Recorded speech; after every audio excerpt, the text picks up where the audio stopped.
She sat at the head of every table she ever sat at, even when it wasn't her table. She died on a Tuesday morning in November. By Thursday, her children had stopped speaking to each other. By the following month, the family that had existed for 50 years had quietly fallen apart. The Sunday lunches disappeared. The group chats went silent. People who had spoken every week suddenly stopped calling each other entirely. And nobody understood why it was happening so quickly. But she did. Because she had understood something long before the funeral. The family had never actually been held together by love alone. It had been held together by her grandmother's gravity, her rules, her moods, her version of reality. It's calm. And the moment the person controlling the structure disappeared, the structure itself stopped knowing how to stand. Someone moved her grandmother's chair from the head of the dining table into the spare room 2 weeks after the funeral. Nobody discussed it. Nobody acknowledged it. The chair was simply gone. And somehow, without that chair there, the entire house felt unfamiliar. The table was never used again. Dark psychology has a name for people like her grandmother, the family architect. The person whose psychology becomes the invisible foundation every other person in the family learns to build themselves around. The person whose wounds become the emotional climate of the entire house. Whose silence becomes everyone else's silence. Whose needs become the rules nobody says out loud. And when someone like that dies, what collapses is not only the person, it is the entire architecture built around them. Reflective. Her grandmother was remarkable. That mattered. That was true. She had raised 4 children during years that would have broken most people. She was sharp, funny, capable, the kind of woman who could walk into a room and understand every emotional shift within seconds. She remembered birthdays, promises, insults from 20 years ago. Every tiny emotional detail people assumed she had forgotten, and nobody ever questioned her. Not really. Not in any meaningful way. Because questioning her never felt like disagreement. It felt dangerous. Every wound the narrator carried had started inside a family system her grandmother built around her own unhealed pain. And the terrifying part was this: her grandmother had inherited the blueprint herself. She had grown up with a mother who also could not be questioned, a woman who taught her, very early, that love and control were the same thing. And over time, that lesson became generational, passed down quietly, without announcement, like an inheritance nobody realized they were receiving. The family had a certain atmosphere, one the narrator spent years trying to explain. Everyone seemed slightly more content than they actually were. Every conversation felt carefully balanced. Every disagreement arrived wrapped in caution. Love existed there, real love, but it was conditional in ways nobody admitted openly. You could belong as long as you did not challenge the emotional structure holding everything together. Voice direct, deeply personal.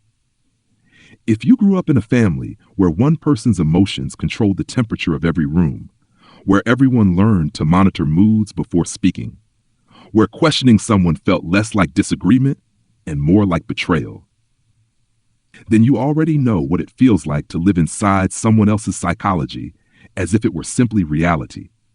The rules were never spoken directly. That was the brilliance of them. Her grandmother's past could be referenced, but never examined.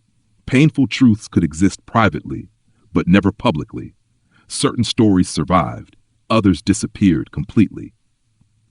The narrator understood the rules when she was 11 years old. At a Sunday lunch, in front of everyone, she quietly said something her grandmother had done the previous week had been unkind. Not cruelly, not emotionally, just honestly. The way children say true things before they understand adults are often threatened by them. The entire table went silent. Her grandmother looked at her for a very long time, did not deny it, did not defend herself. Voice low, she simply looked at her with the expression of someone completely unprepared to be seen clearly. Then everyone continued eating, as if nothing had happened. But something had happened, and the narrator spent the next 30 years understanding exactly what that silence meant. The collapse after the funeral did not feel tragic to her. Not exactly. It felt honest. Because she had known since childhood that the family's togetherness depended entirely on one person remaining unquestioned. And structures built that way do not survive the disappearance of the person holding them together. The moment came after the funeral, in the kitchen, the house full of relatives performing grief carefully, correctly, the same way this family performed everything else. Her aunt found her standing near the sink. Her aunt, who had spent 60 years inside the same emotional architecture. And quietly, almost like a child, her aunt said, "I don't know who we are without her." Steady, calm, and for the first time in her life, the narrator said the thing nobody had ever been allowed to say out loud. We never knew who we were with her either. We only knew who she needed us to be. The kitchen went completely still. Her aunt stared at her for a long time, then finally whispered, "No, I suppose we didn't." That was the beginning of the fracture, and also the beginning of the first honest thing the family had ever done. The family did fracture after that. Some relationships never recovered. Some people stopped speaking entirely. Some became strangers almost overnight. Others rebuilt something quieter, smaller, but more real. Because for the first time, people were speaking to each other without her architecture shaping every sentence. The narrator still loved her grandmother. That never disappeared. But adulthood had finally taught her something painful.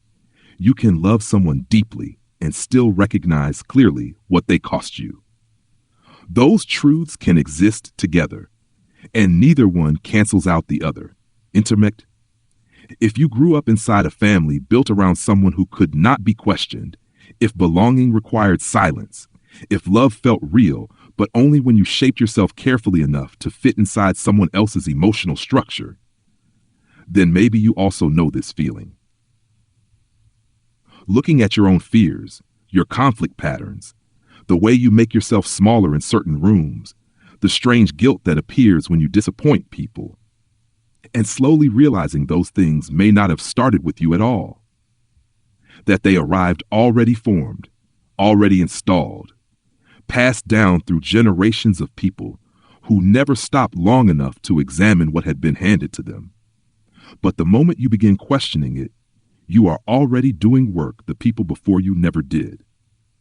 And that work is not betrayal.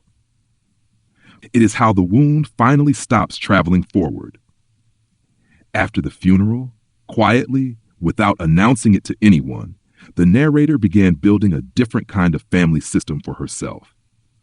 One where disagreement was allowed, one where truth did not require punishment, one where people were permitted to question the structure without risking abandonment.